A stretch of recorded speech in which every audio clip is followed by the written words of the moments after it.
본 방송에서 제공하는 투자 정보는 투자 판단에 대한 조언입니다. 방송에서 제공하는 주식의 가치, 가격 상승 및 하락에 대해서는 방송사에서 보장하지 않습니다. 실시간 정보 브리핑입니다. 미국 대선을 앞두고 셧다운 우려감이 제기되고 있습니다. 공화당이 예산안의 바이든 거부권을 시사했습니다. 유권자 등록을 강화하는 법안과 연계된 임시 예산안을 공개하고 조 바이든 대통령의 이에 대한 거부권을 시사하면서 미 연방정부가 또다시 셧다운 위기를 맞고 있습니다. 미국 정부의 회계연도는 10월 1일에 시작하기 때문에 그 전에 예산안이 통과돼야지만 민주당과 공화당의 대립이 계속되고 있습니다. 매년 셧다운 위기가 반복되고 있다는 분석도 함께 나오고 있습니다. 두 번째 소식입니다. 스웨덴의 노스볼트가 감원을 결정했습니다. 자국 기갑 팩토리의 정상화에 집중하겠다는 의견입니다. 유럽 최대 2차 전지 제조사인 노스볼트가 자국의 첫 기갑 팩토리의 정상화에 집중하기 위해 다방면으로 확장하던 사업 계획을 접고 인력도 감축하겠다는 방침을 밝혔습니다. 세 번째 소식입니다. 금투세에 관한 연속 세미나가 열리고 이 학습열 띄우기가 계속되고 있습니다. 야권에서는 내년 1월 시행 예정인 금투세를 놓고 의견이 팽팽하게 갈리는 가운데 더불어민주당이 연속 조찬 세미나를 열고 금투세에 대한 학습에 돌입할 것으로 알려져 있습니다. 금투세가 금융시장에 미칠 영향과 헌법적인 측면에서 금투세 시행의 정당성을 심도 있게 논의해보자는 취지입니다. 마지막 소식입니다. 녹십자가 혈액제제 알리글로를 미국 출시를 공식화했습니다. 녹십자가 미국 법인을 통해서 자사의 면역 글로불린 제품인 알리글로를 유통에 개시했음을 정식적으로 발표하면서 장 초반 주가가 8% 가까이 상승했습니다. 알리글로는 선천성 면역결핍증으로 불리는 1차 면역결핍증에 사용하는 정맥 투여용 면역 글로불린 10% 제제입니다. 지난해 12월 미국 FDA로부터 시판 승인을 받았습니다.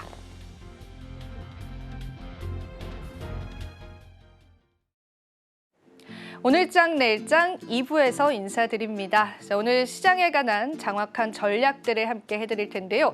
이 마감 시장도 저희와 함께 하시면서 오늘 시장에 관한 해답들과 함께 또 연휴를 앞두고 우리가 어떤 포지션을 찾아봐야 할지에 관한 정답들도 얻어가시면 좋을 것 같습니다. 자, 계속돼서 거래 대금이 감소하고 있는 시장입니다. 여러분들에게 오늘도 좋은 전략 함께 해드리겠습니다.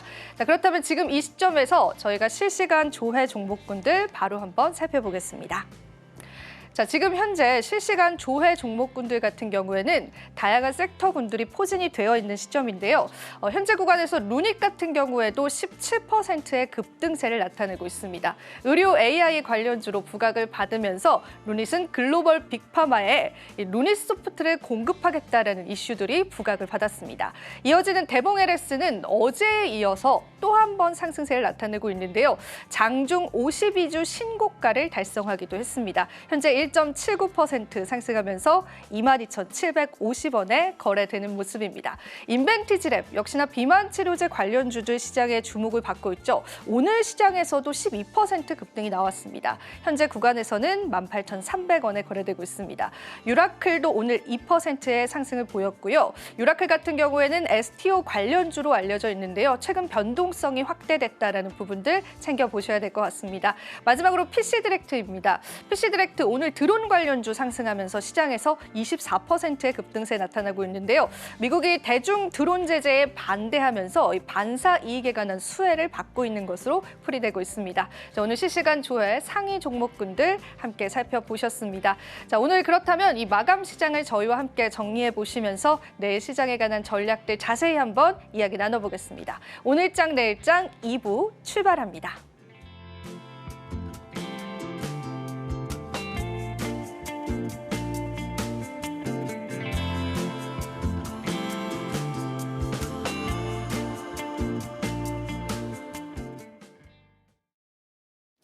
네, 오늘 시장도 함께해 주실 대표님 바로 한번 모셔보겠습니다. 기업공시연구소의 변영인 대표님 모셔봤습니다. 대표님 반갑습니다. 네, 반갑습니다.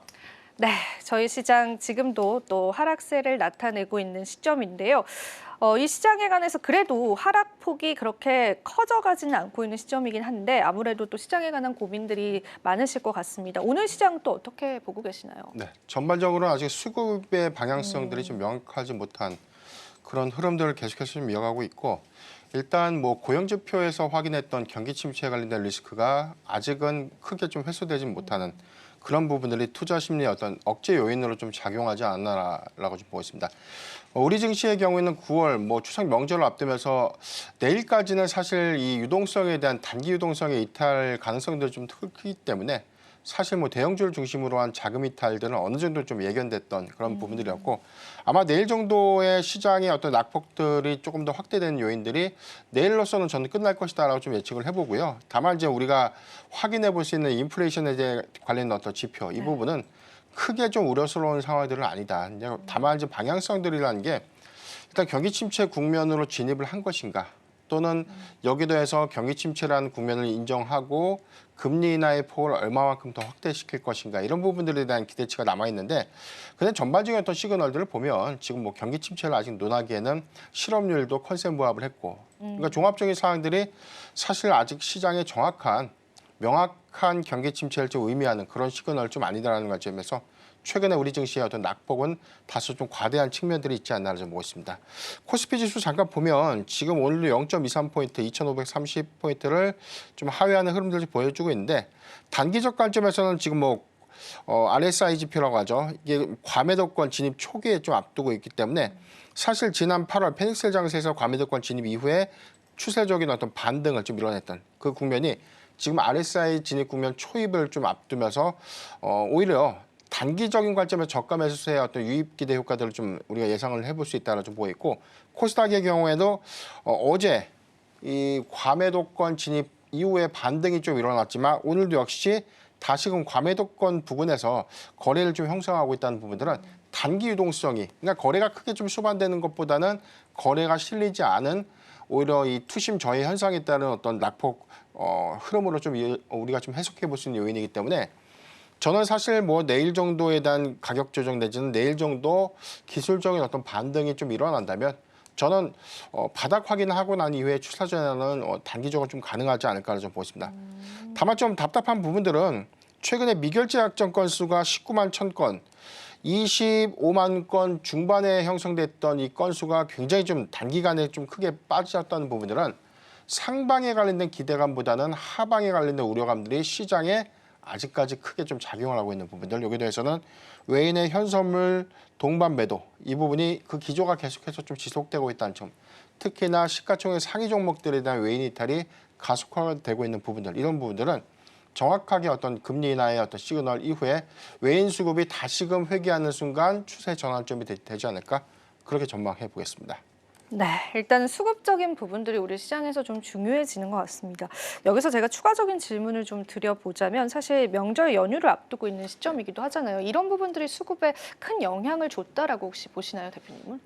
일부의 영향은 있죠. 다만 이제 전반적인 경기 침체에 관련된 시그널 이게 고용 지표에서 미스가 좀 나다 보니까 네. 전반적으로 외인 수급이 이탈되는 어떤 현상으로 좀 이어졌고 여기에 더해서는 우리가 추석이라는 단기 유동성이 좀 빠지는 이건 우리가 좀 전통적으로 해마다 겪어왔던 그런 상황들이었는데 이 투자 심리라든지 거래가 급격하게 좀 감소됐던 가운데 유동성이 빠지니까 주가가 더 밀려 보이는 그런 효과로 좀 작용을 하지 않았나.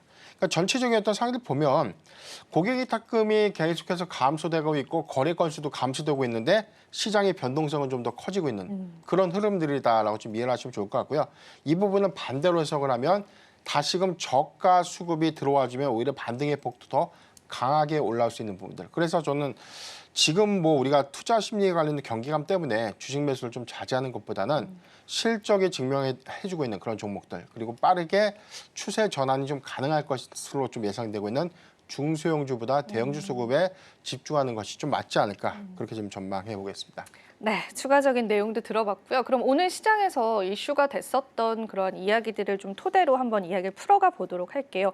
일단 첫 번째로 좀 여쭤보고 싶은 게 남양유업이 자사주를 소각을 하고 네. 액면 분할을 결정을 했는데 이런 부분들이 이제 남양유업 주가 그리고 추가적으로 관련 섹터군들에게는 또 어떤 영향력을 끼칠 수 있는지 대표님께 한번 들어보고 싶습니다. 네.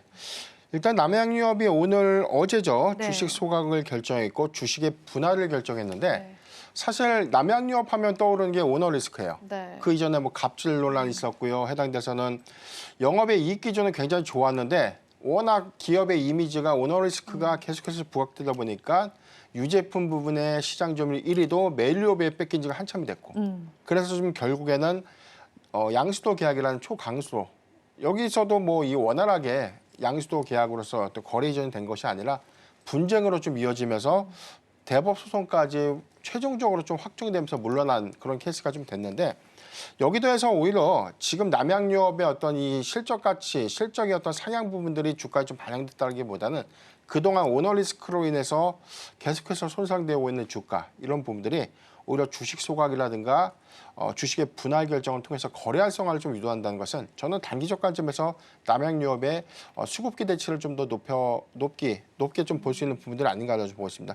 주식 소각의 내용을 잠깐 공시를 통해서 좀 확인해 보면 전체적으로는 뭐 보통 주식 72만 주 그리고 종료 주식 우선주 20만 주를 소각하게 되는데 우리가 주주환원 정책이라는 것은 사실 뭐 기존에 보유하고 있는 회사의 자사주를 팔아서 회사에 현금 유입하는 것보다 오히려 소각함으로써 회사의 유동 비율을 낮춰주는 효과들. 이 부분은 거래 활성화 측면에서 오히려 이 소각된 주식의 수가 좀 많다라고 해서 적다라고 해서 뭐 유익하다 이런 부분들보다는 회사의 어떤 주주환원 정책의 의지가 그래도 이 기업의 어떤 이미지를 좀 제고하는 관점이나 뭐 신뢰도 향상에서는 굉장히 좀 긍정적이지 않나라고 좀 보이고요. 주식의 분할 결정인 부분에서는 지금 현재 액면가 5,000원에 전체 67만 9,731주에 형성되고 있던 발행 주식을 10대 1로 좀 늘리는 거죠. 그러니까 679만 주가 된다는 것은 지금 현재 주가가 남양유업이 지금 현재 얼마죠? 53만 원인가요? 네. 지금 제가 지금 차트를 좀 봐야 되는데 남양유업 잠깐 보도록 하겠습니다. 52만 6천 원. 네.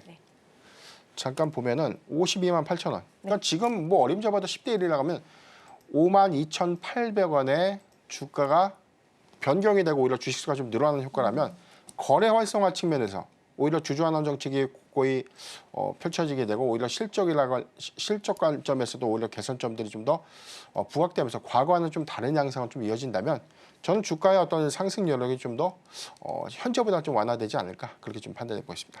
네, 남양유업의 최근 이슈에 관해서 또 주가의 방향성에 관해서도 이야기를 저희가 들어봤는데요. 또 오늘 저희가 같이 나눠볼 또 큰 이슈가 있습니다. 미국의 항만이 파업을 예고하면서 수출 기업들 운임이 폭등될 수 있다라는 그런 위기감들이 좀 제기가 됐는데 저희가 또 이 부분에 관해서 관련 섹터들도 좀 깊게 이야기를 나눠보면 될 것 같아요. 네. 우선 우리가 항상 나왔던 해운주의 수급들 이 부분은 운임지수에 연동이 좀 되고 있는데 네. 우리가 SCFI 상하이 컨테이너 운임지수도 많이 확인을 해봤고 BDI 우리가 벌크선 운임지수 발틱 운임지수라고 하죠. 벌크선의 이 운임 연동과 좀 이어지는 그런 흐름들을 보여주는 운임지수인데 두 가지는 살짝 이게 결이 좀 다릅니다. 컨테이너 운임지수의 경우에는 경기와 밀접성을 좀 갖고 있고 상선이 좀 많다 보니까 해당되는 어떤 무역이라든가 무역 분쟁에 관련된 어떤 이슈라든가 공급량이 단기에 좀 더 증가된 폭이 있다든가 지난 상반기처럼 미국이 중국에 대한 어떤 보복 관세, 그러니까 대규모 관세를 좀 부과함에 따른 밀어내기 수출 물량이 좀 증가되면서 오히려 운임이 단기에 좀 상승했던 그런 연동 효과들이 좀 있었고 반대로 BDI 운임 지수의 경우에는 전체적인 어떤 뭐 철광석이라든가 원유 또 원부자재에 관련된 가격 상승 효과들과 운임 지수도 상당한 밀접한 좀 관계가 좀 있어요. 그렇기 때문에 오히려 원자재 수급들이 굉장히 좀 이 불안한 그런 어떤 흐름들을 좀 이어지게 된다면 오히려 운임주가 좀 상승하는 그래서 지정학적 리스크가 좀 부각된다든가 오히려 항구가 좀 폐쇄되는 그런 뭐 악재 그런 요인들이라면 오히려 단기적인 어떤 운임 상승의 효과를 좀 기대해 볼 수 있는데 우리가 올해 초를 좀 복귀를 좀 해보면 사실 뭐 예전에 우크라이나 관련된 리스크가 좀 부각됐을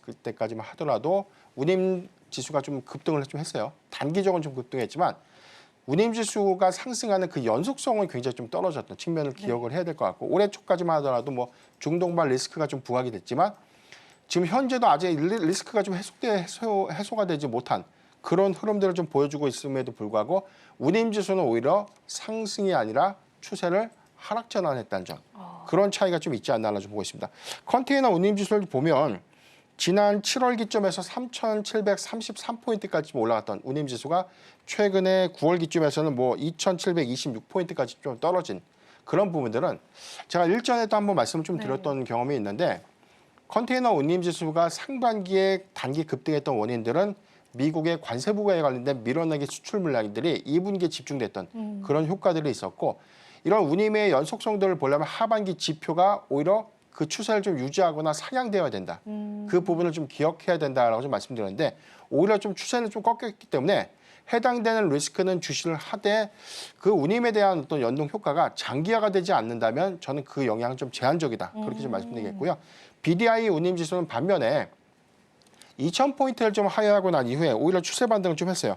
오히려 바닥 확인을 하고 다시금 2,000포인트 이 영역 안으로 좀 돌파를 좀 시도하고 있다는 점을 우리가 좀 기억을 해보면 수익 지표가 좀 개선될 수 있는 마지노선은 2,000포인트를 좀 기준으로 하거든요. 네. 여기서 상향이 되는 한 2,500에서 3,000포인트까지 갔던 과거 코로나19 팬데믹 시대의 어떤 이 호황기 그때와의 어떤 차이점은 좀 있지 않나 그렇게 좀 말씀드리겠습니다. 네, 그렇습니다. 저희가 또 운임 관련한 이슈들 때문에 관련주들의 또 하락이 일어나지 않을까라는 우려감들이 좀 있을 것 같은데 그럼 대표님께 좀 구체적으로 여쭤보고 싶은 게 저희가 뭐 섹터 단에서 종목 단에서 본다라고 한다면은 뭐 단기적인 악재로 그래도 해석을 해주고 계시잖아요.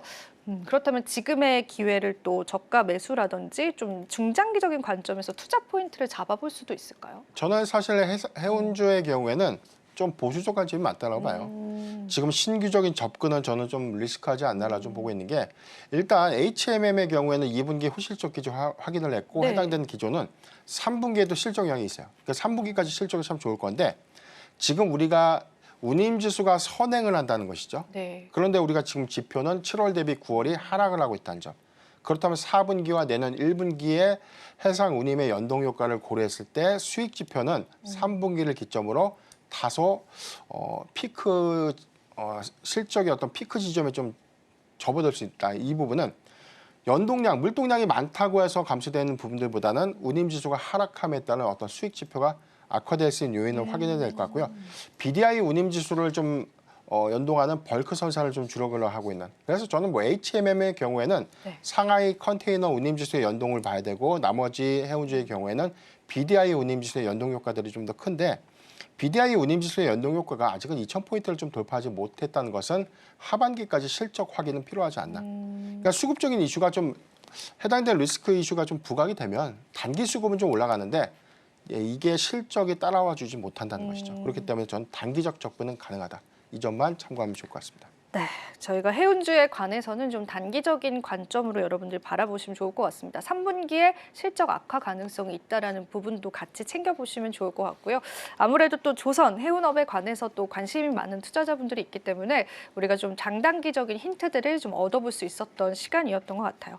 자, 그럼 시장에서 또 다른 한번 이슈들로 넘어가 보도록 하겠습니다. 저희가 또 미 대선 토론회를 앞두고 있는 시점에서 관련 섹터군들 또 관련 주들 상당히 많습니다. 이 부분에 관한 큰 섹터들은 또 대표님께서 어떻게 보시는지 그리고 우리가 좀 주목을 해볼 만한 섹터군들이 있을까요? 네, 오늘은 사실 이 뭐 트럼프 트레이딩 관련된 효과라든가 뭐 해리스 트레이딩 관련된 효과들 아직 뭐 주가로 반영되는 모습들은 좀 나타내주지 못하고 있는데 일단 기억을 해봐야 될 포인트가 이번에 이제 2차 토론회죠. 여기서는 네. 지난 1차 토론회와는 좀 다른 양상입니다. 그때는 뭐 인신공격도 많았고 해당 대상 뭐 정책에 관련된 어떤 세부 사항들보다는 사실 이 현재 어떤 이 정치 상태에 관련된 이슈들이 좀 더 많이 좀 다뤄졌다면 이번에 2차 토론회의 경우에는 공약이죠.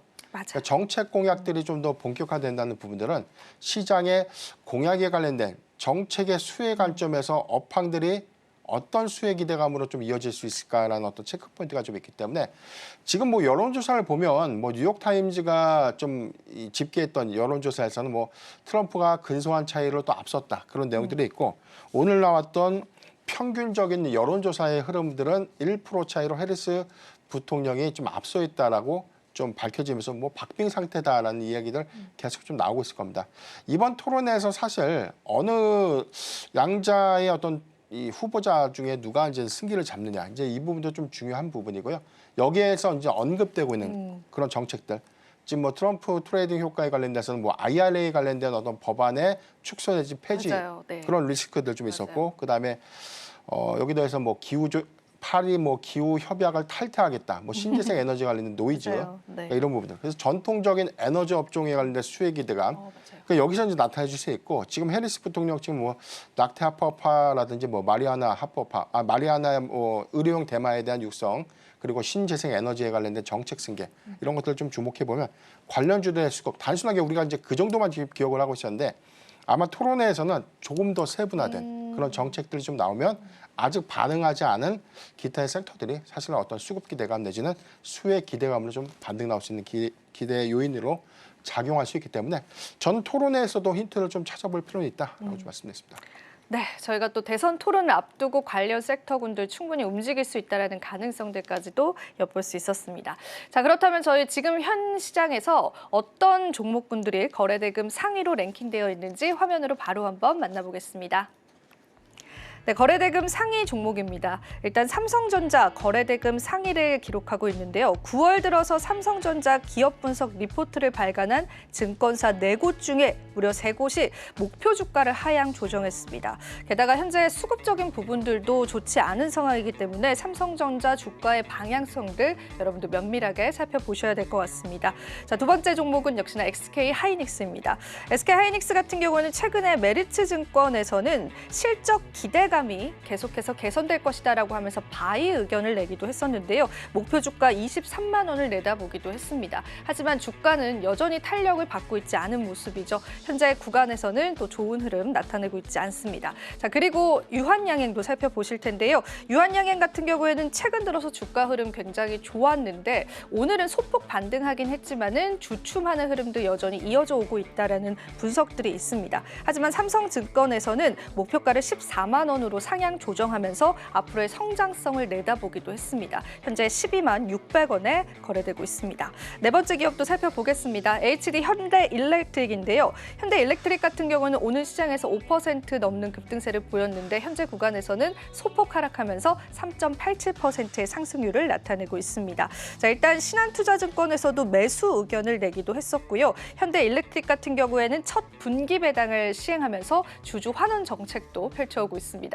이러한 부분들이 주가에 긍정적인 영향으로 이어질지의 여부들 살펴보시면 좋을 것 같고요. 현재는 3.87% 상승하고 있습니다. 자, 마지막으로 엑셀세라피텍스입니다. 자, 엑셀세라피텍스 같은 경우에는 엑소더스를 공식적으로 출시했다라는 소식들이 오늘 전해지면서 시장에서 상한가를 기록하기도 했습니다. 현재 7,500원을 넘어가는 흐름들 보여주고 있고요. 엑소점 관련주로 알려져 있고요. 관련한 대장주로서 시장에서 그 역할을 톡톡히 해내고 있는 모습까지도 확인을 해볼 수가 있겠습니다. 자, 거래대금 상위 종목 저희와 함께 살펴보면서 지금 시장에서 투자자분들이 가장 관심이 많은 종목군들에 관해서 이야기를 나눠봤습니다.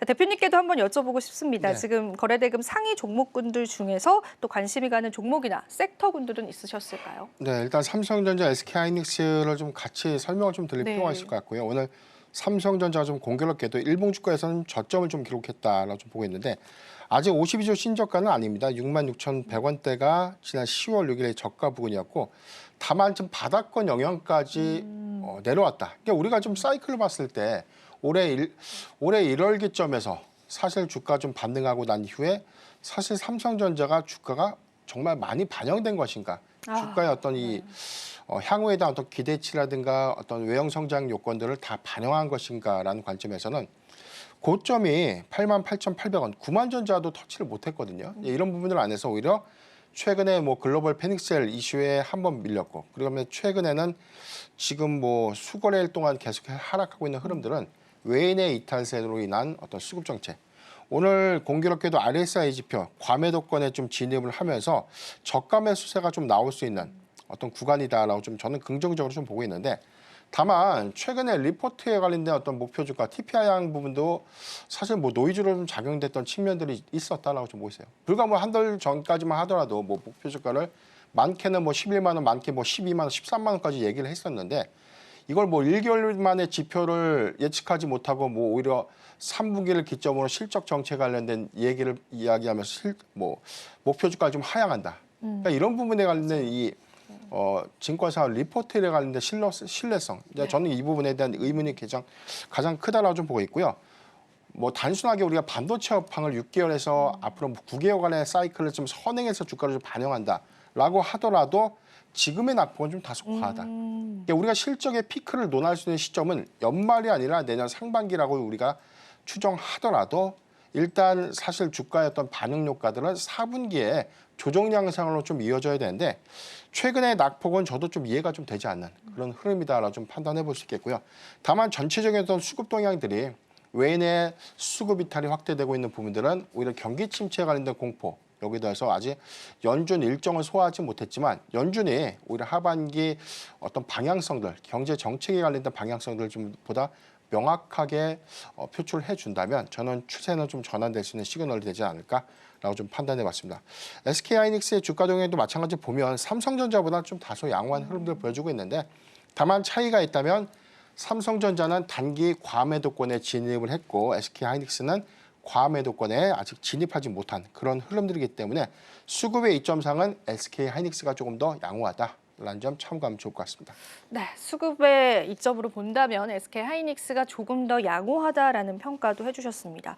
근데 오늘도 사실 대표님께 여쭤보고 싶었던 부분들이 필라델피아 반도체 지수는 그래도 2%의 반등을 나타냈는데 우리 국내 시장에서는 이제 반도체 대형주들의 수급이 너무 안 들어오는 건 아닌가 그런 우려감들이 좀 있습니다. 이런 수급들은 언제쯤 어떤 이슈들로 또 한번 시장에 도래할 수 있을까요? 명확하게는 이제 3분기 실적의 방향성들. 그래서 지금 사실 뭐 미국의 빅테크 이제 기술주들이 추세를 좀 전환시켜야 되는 흐름들을 보여줘야 되는데 명확하게는 지금 엔비디아가 오히려 좀 바닥 확인을 했다라고 좀 보기는 좀 어렵죠. 그래서 오늘 미국 증시도 굉장히 좀 중요한 포인트고요. 우리가 추석 명절 좀 앞두면서 단기 동성의 이탈이라고 했지 않습니까? 그런데 올해 상반기 개인들이 가장 많이 매수했던 섹터가 반도체 섹터라는 점. 이 점에서도 오히려 해당되는 자금의 이탈을 좀 더 가속화된 그런 측면들도 고려를 좀 해야 되지 않나라고 좀 보고 있습니다. 전반적인 상황들은 금투세 이슈가 아직 시장의 불확실성으로 좀 남아있는 부분들. 이 부분이 전체적으로는 오히려 수급 악화를 더욱더 좀 초래시키는 원인으로 좀 작용하지 않나. 그러니까 금투세 시행과 무슨 뭐 주가 상관관계가 있느냐라고 이야기하겠지만 오히려 해당되는 어떤 유예라든가 폐지라든가 명확한 방향성도 좀 없다 보니까 해당되는 지표가 아직 시일이 남아있다고는 하지만 시장의 불안감을 해소하기에는 아직 그 리스크, 그 부분들이 아직 남아있다는 그 부분이 투자 심리에 관련된 부분에서는 계속해서 좀 악화되는 어떤 요인으로 좀 작용했다라고 보고 있고 전체적인 어떤 사항들은 미국의 기술주가 반등해주고 시장이 금리 인하를 좀 기점으로 해서 전체적인 어떤 수급이 완화되는 기점. 이 정도라면 현재보다는 나아지는 증시 흐름을 예상해 볼 수 있지 않을까라고 좀 판단해 봤습니다. 네, 전반적인 시장의 수급이 좀 중요해진 것 같습니다. 일단 금리 인하 시점으로 우리가 다시 한번 생각을 해봤을 때 금리 인하를 기점으로 시장의 유동성이 풍부해지는지의 여부도 봐야 될 것 같고 단기적으로 또 명절 연휴를 앞두고 거래 대금이 급감하는 그런 현상들은 또 저희가 늘 겪어왔던 부분들이기 때문에 오히려 앞으로의 시장 상황들을 조금 더 여러분들이 자세히 살펴보시면 좋지 않을까 싶습니다. 자, 그러면 저희가 또 오늘 시장에서 바이오 종목군들 역시나 선별적인 상승이 좀 일어나고 있습니다. 네. 아무래도 CDMO 관련한 관련주들도 지금 상승이 나와주고 있는데 대표님께서는 이 바이오 섹터에 관해서 장기적인 또 단기적인 전략들은 어떻게 보실까요? 예, 우리가 오늘 예상했던 미국의 생물보안법이 네. 하원에서 이제 통과 좀 됐는데 오늘 장중에는 삼성 바이오로직스가 100만 원을 터치한 이후에 다시금 좀 내려왔죠. 그러니까 전체적인 어떤 시장 상황이 좀 받쳐지지 못했던 아쉬움도 좀 있지만 우리가 기억해야 될 부분들은 생물보안법이 시행이 되니까 앞으로 당장 CDMO사한테 좋을 것이다. 이 부분보다 명확하게 해당되는 내용에 관련된 영향을 우리가 좀 냉정하게 좀 분석을 해봐야겠죠. 전체적으로 오늘 내용을 보면 오늘 하원에서 압도적인 통과를 했어요. 그래서 맞아요. 이제 생물보안법이 미국에 좀 공급되고 있는 의약품의 제조를 하고 있는 뭐 우시 바이오로직스라든가 우시 앱텍 같은 그러니까 상위 5대 시밀러사들이 이제 미국과 거래를 못한다는 법입니다. 이제 이게 2032년도 1월까지 유예가 됐다. 이 부분은 당장 해당되는 거래를 제한시키면 공급량이 그러니까 이원화가 되지 못한 상태에서는 그게 있을 수 없는 정책이니까 2032년도 1월까지 유예 기간을 좀 두었다는 점. 그러면 아직 시점으로 보면 한 6년 정도가 좀 남아 있는 셈이죠. 한 5년 한 절반, 한 5년 6개월 정도라고 우리가 좀 추정을 해보면. 전체적으로 어떤 기관들 안에서는 뭐 글로벌 이 제약사들이 사실 뭐 위탁 생산에 관련된 의약품의 위탁 생산에 관련된 이원화가 본격화된다는 거죠.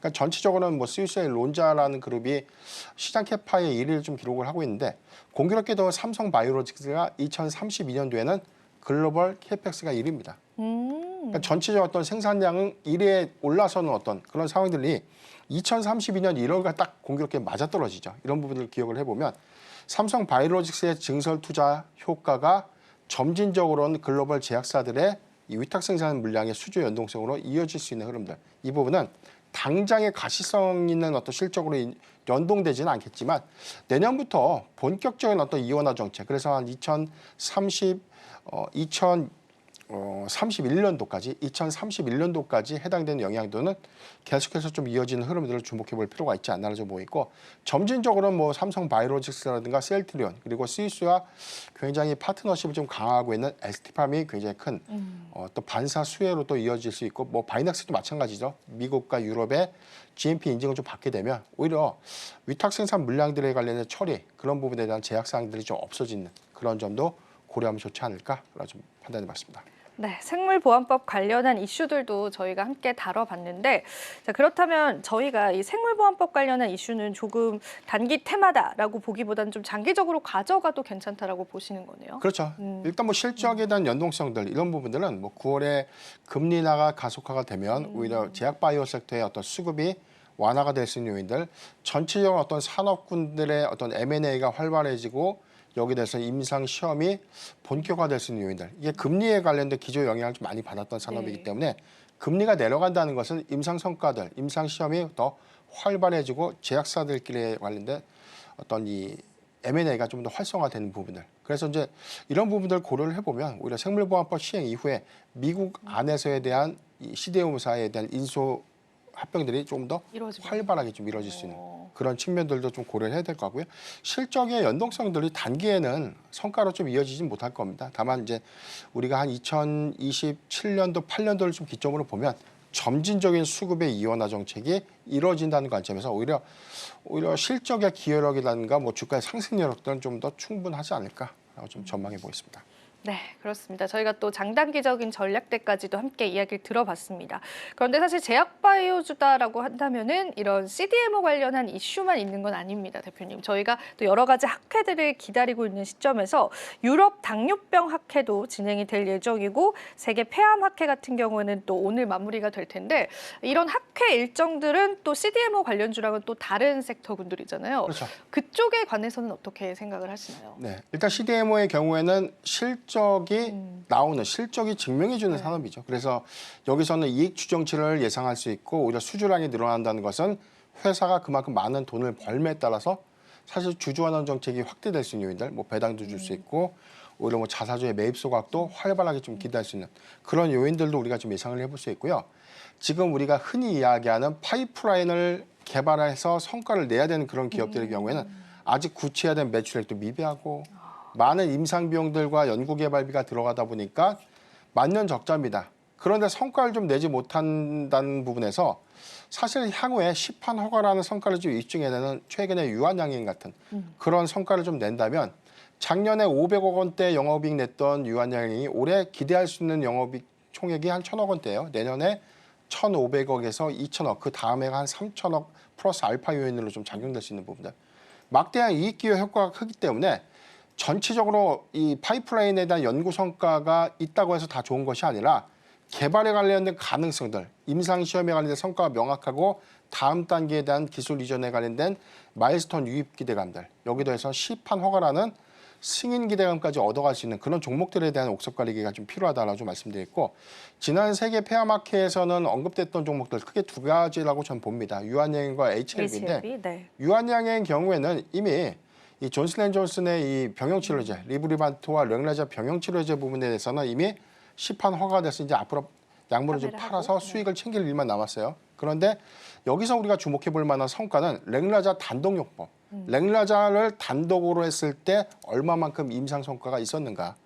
여기서 성과가 입증이 됐다면 랭라자 자체만으로서 향후에 임상 3상 내지 향후에 시판 허가라는 어떤 결과까지 우리가 고려해 볼 수 있는 요인이기 때문에 그런 부분들도 좀 주목을 해야 될 것 같고요. HLB의 경우에는 지난번 리버셀라님의 승인 실패 이후에 최근에 20일 날 이번에 다시 뭐 재신청을 좀 합니다. 해서 뭐 6개월에서 9개월간의 어떤 심사 기간을 좀 거치게 되는, 그래서 아직 신약에 관련된 어떤 시판허가 기대감들이 좀 남아있다는 그런 차이점을 기억을 해야 될 것 같고요. 당뇨학회의 경우에는 이번에 좀 저는 좀 관심 있게 봤던 어떤 부분들이 단순하게 임상 결과에 대한 성과 부분이 아니라 네.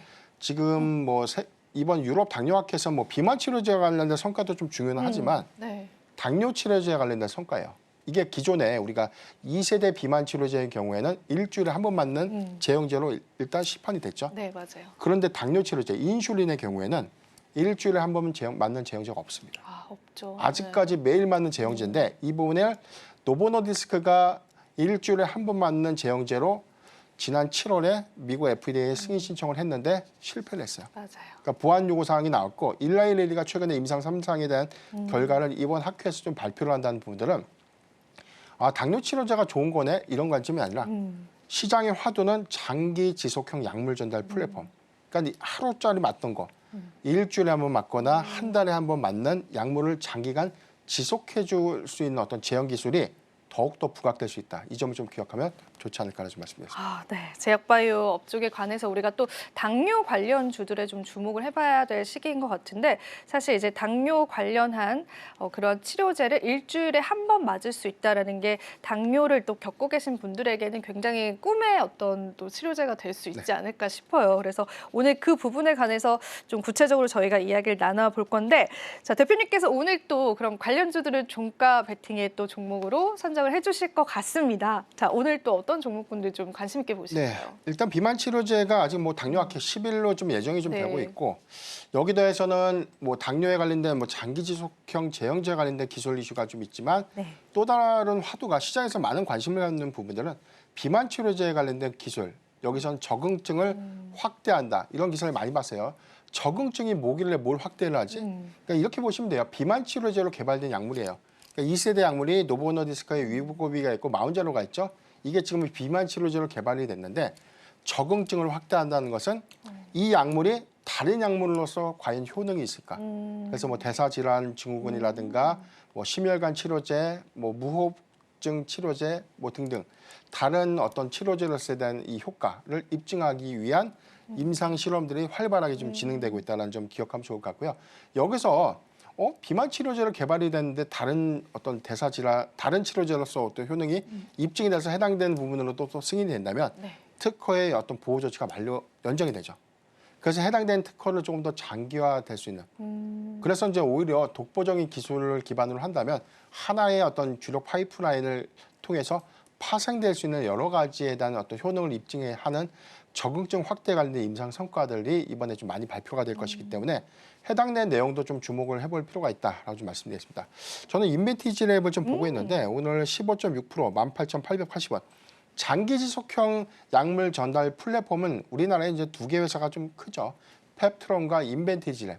사실 펩트론을 전 기술적인 관점에서 더 좀 좋게 보고 있는데 수급적인 관점에서는 이 펩트론이 대규모 주주 배정 유상 증자를 했기 때문에 아직 그 기간이 과정 중에 있다는 점, 그리고 향후에 유상 신주가 시장에 유통된다면 주가 가치 해석이 좀 불가피한 요인들을 고려했을 때 저는 리스크 해소 또는 가격적인 어떤 일자적인 어떤 조정 기간은 충분히 거쳐야 된다는 판단이 좀 들었고, 이런 관점이라면 인벤티지랩이 오히려 해당되는 약물의 기술 이전 기대감들 그리고 시장이 관심을 갖고 있는 장기 지속형 약물 전달체 관련된 제형 기술이 계속해서 좀 시장에 이슈가 되는 한 수급 플레이는 좀 더 가능하지 않을까라는 좀 보십니다.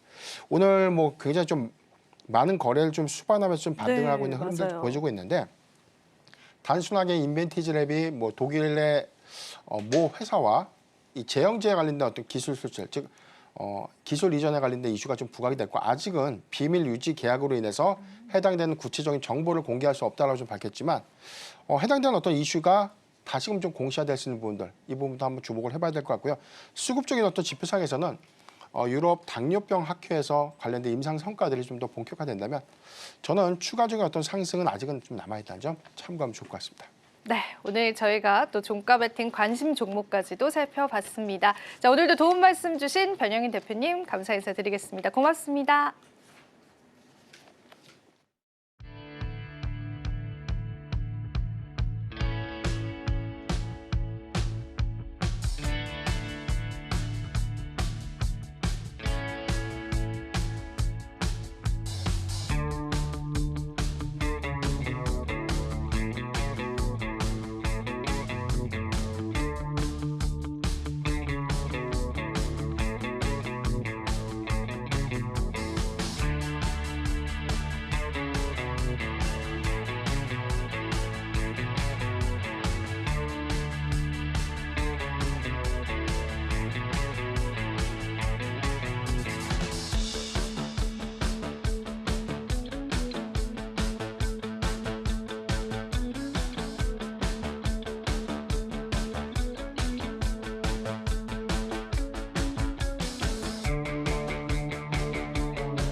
네, 미국장이 상승했음에도 불구하고 우리 장은 영 따라 나서질 못하는 모습이었는데요. 대만 각권, 니케이와 비교해서도 조금 더 약세가 두드러졌다라는 점에서 아쉬움은 남습니다. 특히 전강 후약의 모습을 보였다는 데서 또 눈여겨보면 좋을 것 같은데 오늘 우리 시장 정확히 어떻게 마감이 됐을까요? 네, 말 그대로 전약 후강의 모습을 보여줬습니다. 시장 장 초반에는 상승을 했지만은 이내 하락하면서 하락폭도 계속해서 열려가는 모습들이었는데요. 대부분의 급등 종목군들도 윗꼬리를 길게 달고 마감 지었던 시장이었습니다. 코스피 지수는 현재 2,523포인트에서 마감이 됐고요. 코스닥 지수는 1%의 낙폭을 키워가면서 지금 현재 구간에서는 706포인트에 마감을 지었습니다. 테마단에서 집중받는 테마들이 있기는 했었지만 그래도 장 후반 들어서는 그 동력마저도 잃어가는 모습들이었는데요. 자, 그럼 오늘 코스피 지수에서는 업종별로 어떤 상승과 하락이 있었는지 한번 살펴보겠습니다. 먼저 코스피는 금융업종들이 상승을 해줬습니다. JB금융지주도 5%의 상승률을 나타냈는데요. 어제 대비해서도 좀 상승폭을 키워갔다라는 게 특징적인 것 같습니다. 두산 역시도 3.5%의 상승률을 나타냈고요. SK디스커버리 같은 경우도 2.82%, 그리고 콜마홀딩스 같은 경우에는 또 화장품 관련주로 엮이면서 3.43%의 상승률을 나타냈습니다. 다음 업종도 바로 한번 살펴보겠습니다. 운수창고 업종들도 상승률을 나타냈는데요. 오늘 시장에서 HM과 같은 이러한 해운주들도 시장의 강세를 나타냈습니다. 아무래도 또 실적에 관한 다양한 리포트들이 발간이 되기도 했었는데요. 우리가 지금 시점에서 또 저가 매수가 들어왔다라는 분석도 시장에 나오고 있습니다. 페노션이 2.98% 상승했고요. H&M이 1.60% 상승하는 모습 보여줬습니다. 대한항공 우선주도 0.88% 상승하면서 항공주단에도 조금의 수급이 포착이 됐었던 시장이었다라고 보시면 되고요. LCC항공인 제주항공도 0.79%의 상승률을 나타냈습니다. 자, 그럼 하락 업종들도 한번 살펴보셔야겠죠. 어떤 종목군들이 또 시장에서 하락세를 나타냈는지 한번 살펴보겠습니다. BH 같은 경우에는 아이폰 관련주로 알려져 있습니다. 아이폰 16이 공개된 이후에 관련주들이 일제히 하락하는 흐름들 보여줬는데요. BH 낙폭이 컸습니다. 9% 이상 하락하면서 18,300원에 마감을 지었고요. 성문전자 우선주도 7.76%의 하락세를 나타내면서 시장의 하방을 계속해서 이끄는 모습들까지도 보여줬습니다. Y2솔루션은 또 전기차 관련 섹터인데요. 5.66%의 하락세 나타냈고요. 특히나 LG이노텍 역시도 아이폰 16이 출시된 이후에 시장의 하방을 이끌면서 현재 5.89% 하락세로 마감이 됐습니다. 다음 업종들도 살펴보시겠습니다. 코스피 기계 쪽에서도 하락세가 나왔습니다. KC코트렐은 환경 관련 업체로 알려져 있는데 오늘장에는 좀 급락이 나왔습니다. 현재 12%의 급락세를 나타내면서 596원에 마무리 짓는 모습이었고요. KB플러그에너지 역시도 5.47% 하락을 했습니다. S&T에너지 같은 경우에도 3.78%의 하락세를 나타냈는데요. 최근에 566억 원의 공급 계약 관련한 이슈가 있었음에도 불구하고 오늘 시장에서 그 수급을 따라가지 못하는 모습이었습니다. 한온시스템도 최근에 외국인 수급이 포착되고 있긴 하지만요. 오늘장에서는 3.70% 하락했습니다. 전진건설로봇도 3.43% 하락하면서 전반적으로 코스피 기계업종들의 하락세가 두드러졌던 시장이었다라고 보시면 되겠습니다. 사실 상승 종목보다는 하락 종목이 또 압도적으로 많은 시장이었고 시가총액 상위 종목군들의 하락세도 좀 두드러졌었는데요. 자, 그렇다면 저희가 코스닥 시장으로 넘어가서 코스닥 시장은 또 어떤 흐름들 보여줘 왔는지 바로 한번 이야기 들어보겠습니다. 네, 오늘 코스닥 같은 경우에는 하락하는 종목 개수가 상승하는 종목 개수보다 3배가량 많은 상황이었죠. 그리고 제가 이 업종 때문에 그룹핑을 하려고 했는데 그룹핑하는 것이 좀처럼 쉽지 않았습니다. 그 말은 즉슨 개별 종목 장세로 흘러가고 있고 그리고 굵직한 상승 모멘텀이 없다라고 봐도 좋겠죠. 자, 이 안에서 일단 업종 상승하는 부분부터 살펴보는 시간 가져보도록 하겠습니다. 베셀과 네오테크 모두 다 상한가 안착 후에 거래를 마감을 한 모습이었는데요. 당연히 드론 관련 종목들이죠. 오늘 장 초반부터 빠르게 급등세를 보이는 모습이었습니다. 한마디로 미국의 중국 때리기다 생각을 해주시면 되는데요. 미국 내에서 중국산 드론 사용 못하게 하겠다라는 것이 주 골자입니다. 이로 인해서 오늘 방산주 역시도 덩달아서 강세를 보이는 모습이었는데요. 사실 방산은 트럼프의 수혜주라고도 불리고 방산 4사 같은 같은 경우에는 2분기 영업이익도 굉장히 탄탄한 모습이었죠. 참고로 한화, 에어로스페이스 같은 경우에는 지금 현재 거래 정지가 되어 있는 종목이기도 합니다만 9월 27일에 인적 분할 후에 재상장에 나설 것인데 증권사들은 이 종목에 대해서 앞으로 조금 더 주가 상승 탄력 보일 수 있을 것이다라면서 긍정적으로 평가를 하고 있는 상황이었습니다. 자, 그러면 두 번째 업종으로 한번 들어가 보도록 하겠습니다. 제가 가져온 두 번째 업종은 바로 금속인데요. SOS테텍 같은 경우에는 지금 현재 3거래일 연속 양봉을 커내면서 오늘 보이시는 것처럼 거의 10% 가깝게 큰 폭으로 오름세를 보여줬습니다.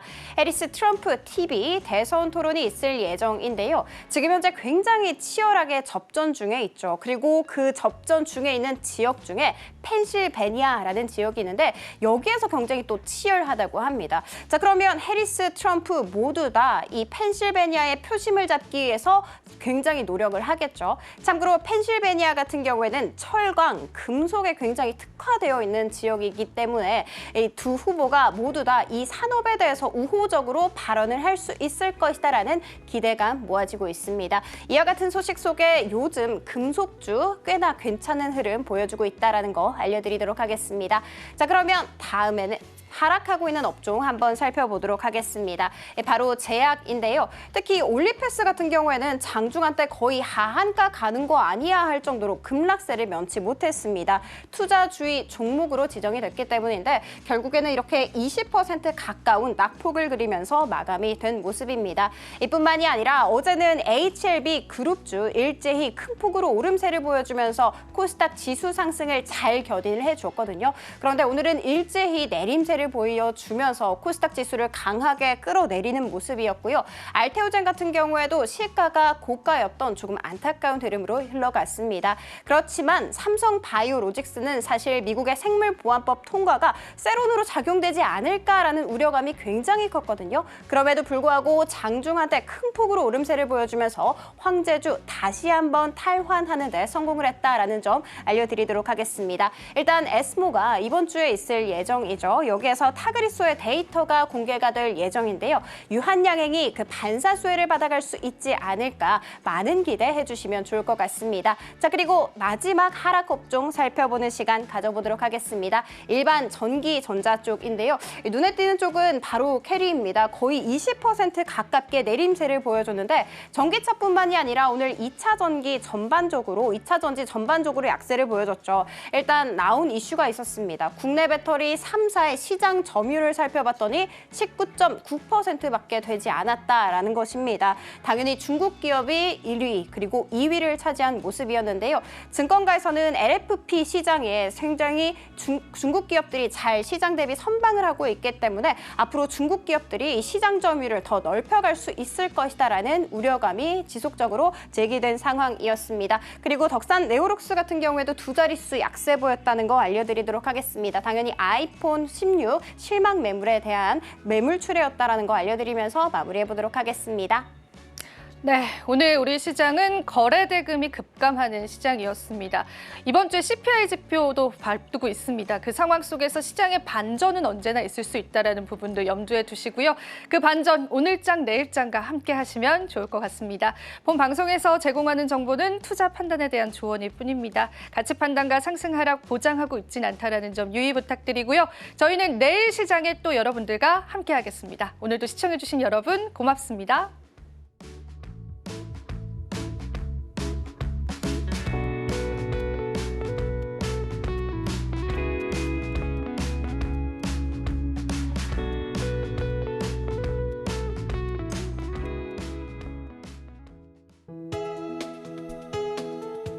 본 방송에서 제공하는 투자 정보는 투자 판단에 대한 조언입니다. 방송에서 제공하는 주식의 가치, 가격 상승 및 하락에 대해서는 방송사에서 보장하지 않습니다.